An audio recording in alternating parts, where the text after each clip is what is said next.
Nicholas, first, I just want to congratulate you on your performance. You Oh, did such a good job, and you really tracked, Timmy's very big change that he goes through. So, how do you, as an actor, approach those two opposite sides of him? Considering what the storyline is.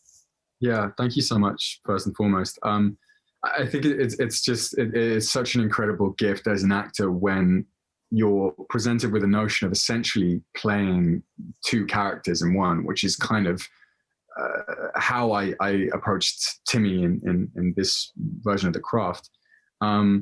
It's very it's challenging. I will say that because I think like a lot of people are aware of. I'm sure you're not shooting all of it in chronological order. So being able to, I think, distinctly identify these kind of two people whilst maintaining the fact that he is the same person, and a lot of these thoughts and feelings that he has actually felt the whole time were just kind of dormant there inside. So I think it just really having a very strong sense about who he is as a person is possibly the greatest facilitator in this case.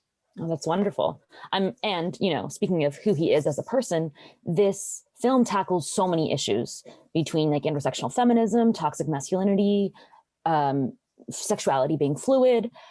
Was there anything that you personally learned while working on set that you didn't realize before, or that helped expand your perspective? Yeah, I think it was just such a incredible cast and crew. I think full of so much diversity and people who have been through so many different things, and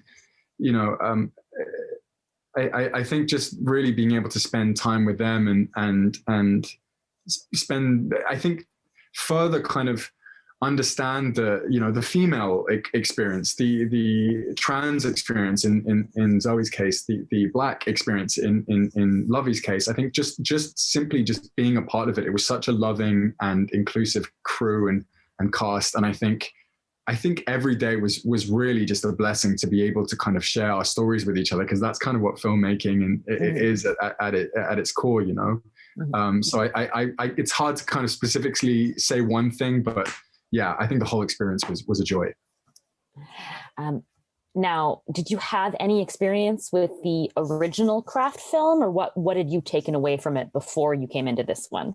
Yeah, it was not something I grew up with, but it was something definitely upon reading the new script for the first time that I was instantly intrigued and had to go and see the original. And I think the whole world that it kind of builds and having these badass women leads was a notion that I found super intriguing, and I desperately wanted to be a part of it. And it was kind of this growing unease the further I got along in the process, that I maybe wasn't going to be a part of it. But luckily, it all turned out positively in the end. But I just familiarized myself with how important the movie was for so many people, simply because I was telling people that I was going to be a part of it, and they went, "Oh, you don't understand. Like this film was such an important part of my life and very formative." So I very much the appreciation for its importance very much grew the more people I met.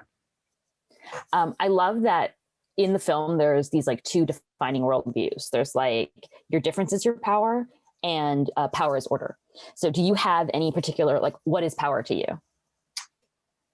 But I tend to sort of agree with the former. I think